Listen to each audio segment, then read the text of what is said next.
A fairy tale about the devil's brother-in-law. Petar was a boy about to get married when his mother died. It is not for nothing that it is said that when God wants to make a fool of an old man, he gives him a young woman. And so it happened with Petar's father. He fell in love with a young peasant woman and she made his life hell that the poor man died within a year of the wedding. Petar didn't get along with his stepmother, but he didn't want to go into the service, because he hoped that his father had bequeathed him something after all. But he was wrong. Dad left him nothing except clothes. Everything was inherited by the stepmother. She even denied him a share of his mother's share. So Petar took his clothes and put them in a chest. Only the ring that his mother had left him and that he was supposed to give to his future wife he took. He won't let the stepmother. And he hid it in his pocket. He took the chest and took it to the farm to his grandmother. Grandma liked him very much and was always happy to see him. When the stepmother found out that Petar had taken the chest, she was furious, but what bothered her the most was that he took the silver ring. She liked it very much and wanted it for herself. She didn't wait a moment and ran to the castle to see the caretaker. Petra had wanted to get rid of her for a long time, but she didn't know how. And this excuse came in handy. The caretaker listened to her and let her pay her properly for promising to take care of Petar. And so the stepmother left the castle satisfied. For Petar, the policeman came for it in the evening. Poor Petar didn't know what was going on. He was locked up in prison and in the morning he was summoned by the caretaker. "Did you rob your stepmom?" asks the administrator. "I've never taken anything from anyone. The ring is an inheritance from your mother. So you took it, now you've confessed. I sentence you to 15 years of military service." Nothing helped Petar and he had to enlist. Petar often gnashed his teeth when he had to carry out the orders of the corporal. He was very uncomfortable.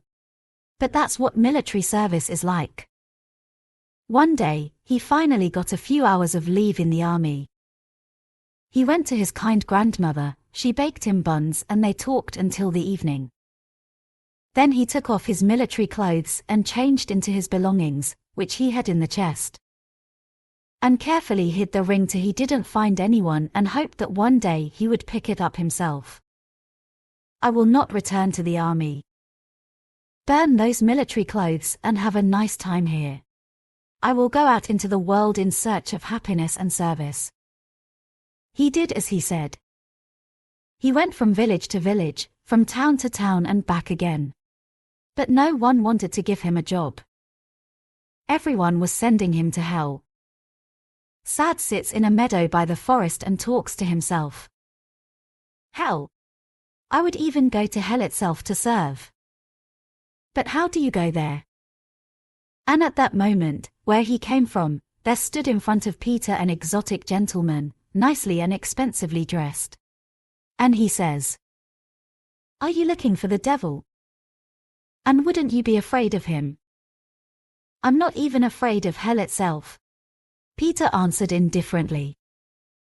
"In that case, I'm right here," the stranger guessed and turned into a devil. Petar didn't bat an eyelid and said, "And would you accept me into the service? Come with me. With us, you'll always have something to do." And took him to hell. There he assigned him 3 boilers, under which he would have to add logs. But they must never look inside and the fire must never go out under those boilers. It will be his work. So it was a piece of cake for Petar. If it weren't for hell, Petar could say that he was in heaven. He always had enough to eat and drink there. The heat was there too, and in a while he made friends with the other devils, played cards with them, listened to their stories, and time passed by so much that he didn't even remember the world. And it never occurred to him to look into the cauldrons. And so 7 years of service passed Petar. Tomorrow your service in hell ends. And because you have served me well, you will get from me what you ask for. Peter remembered that the devils had told him that they had an old worn coat in hell, which you always found in his pocket when you wanted a gold coin. It could be useful in the world. And he asked the Lord of Hell for it. He raised his eyebrows, rubbed his beard and said, "When I promised, I will deliver.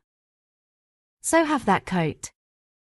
But remember, you won't be the way you came down to us.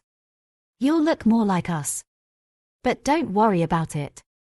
Just tell people that you are the devil's brother-in-law. And as soon as my coat doesn't suit you and you his work,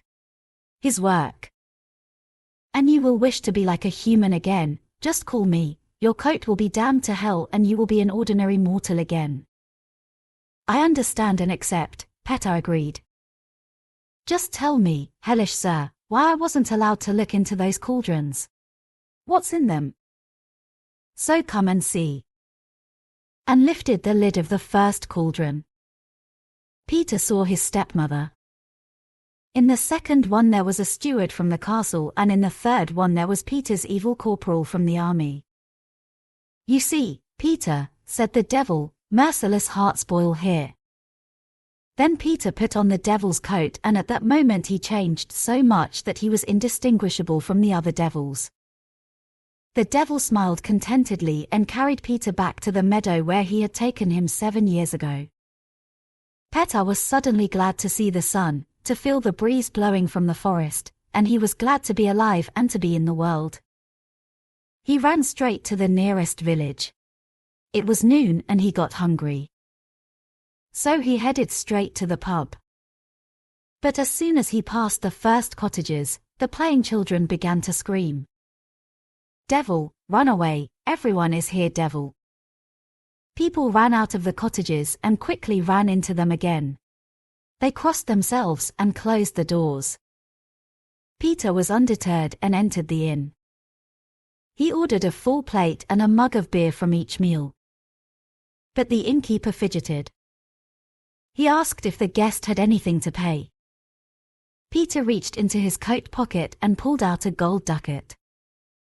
"At your service, dear sir. It will be right away. The gentleman must not be angry, but with forgiveness you look like the devil himself," stutters the innkeeper. "But you don't have to worry about me. I'm not the devil, I'm just his brother-in-law," laughs Peter. When he had eaten and drunk well, he could still feel the gazes of the others in the inn. So he reached into his coat, pulled out a ducat and threw it discreetly among the guests. The ducat rang on the floor. The room was suddenly as quiet as a church.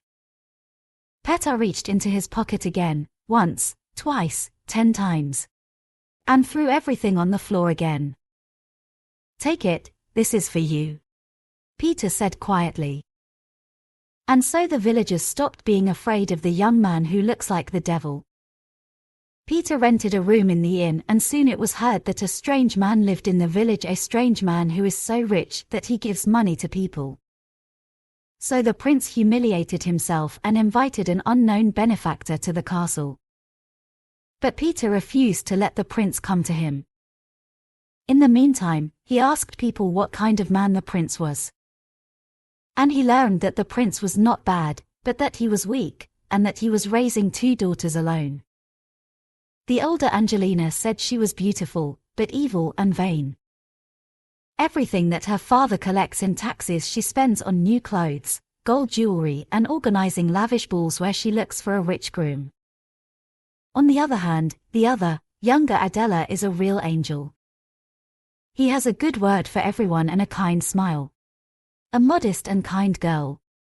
Whoever gets it will get a treasure in it. The first one, if the devil wanted to take him to hell, the innkeeper couldn't forgive himself and quickly slapped himself on the mouth. "Don't worry about it," laughs Peter. "After all, I say that I am not the devil, but his brother-in-law." It's almost the same, thinks the innkeeper. And so it happened that the prince came to Peter and was immediately frightened of him as soon as he saw him. But he didn't let anything show, and he treated him as the greatest lord and invited him to his castle. Then he asked him for 50,000 gold ducats. Peter agreed to give him the money, but on the condition that he marry one of his daughters. Which one? Asked the surprised prince. That's up to her, Peter replied. And he promised to come to the castle the next day and ask for an answer as to which of his daughters would become his wife. The prince was clever. He didn't say a word to his daughters that he had received money, and when they asked him how ugly the man was when they called him the devil's brother-in-law, he answered them as follows. If you want to keep the principality and me happy, one of you must become his wife. That's the only way we get the money. He's not so scary. If he washed and cut his hair, he wouldn't be so ugly. If we don't get the money, the army will leave me and the people will revolt. I won't take any monster. I'm a prince's daughter and I won't mess with some devil's brother-in-law. What will happen to the principality does not interest me. Let her take it. Angelina broke off and pointed at Adele. So I'll take him, Dad. If this is to save our country, then I will sacrifice myself, whispered a completely pale Adelka.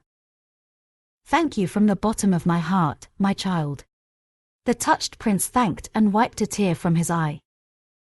But her sister laughed at her and said mockingly, If it had been Lucifer at least, you could have been a princess, but it wasn't worth it to be just his sister-in-law. The next day Peter came to the castle. Angelina was glad that she did not agree to the marriage, but Adela was horrified and could not even look at her future bridegroom, and he spoke to her in a pleasant voice.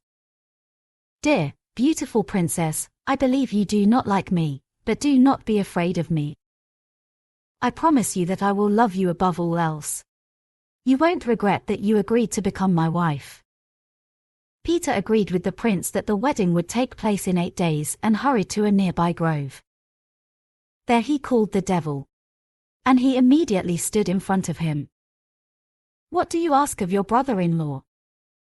Make me back to the way I was before. What good would it be to have a princely bride if she's afraid to look at me? How could she like me like that? As you wish. Hand me my coat, said the devil. And in exchange, a bucket full of magical water appeared in front of Peter. After the bath, Petar was reborn. Brother-in-law, I don't thank you so much for the money as I do for making me pretty. And he threw his arms around the devil's neck for joy, and they both flew to the big city, where Peter bought beautiful clothes, carriages, horses, hired servants, and returned like a prince to his bride. On the way, he picked up his beloved grandmother to live with them at the castle. But most importantly, he took his mother's hidden ring. The day before the wedding, Adela walked nervously around the room. She looked out of the window with fear to see if the groom was already going. Then he sees a row of wagons, horses, a procession of merry people, and at the head a beautiful carriage from which a young man jumps out. And already someone in the chamber pulls the handle. A handsome young man dressed better than the prince stands in the doorway. He comes closer to her, takes her hand and begs her forgiveness for tormenting her for so long, puts a delicate silver ring on her ring finger. A ring from Peter's mother. Happy Adela did not even refuse him a kiss. That he would say at the altar. Yes, no one doubted. Angelina, on the other hand, stood frozen by the window. And then she feels a firm grip around her waist, and next to her she sees a tall exotic gentleman dressed up who looks at her bewitchingly and talks. Don't be alarmed, Angelina. You wouldn't throw yourself away with the devil's brother-in-law. That's why I came for you. I am the Prince of Hell himself.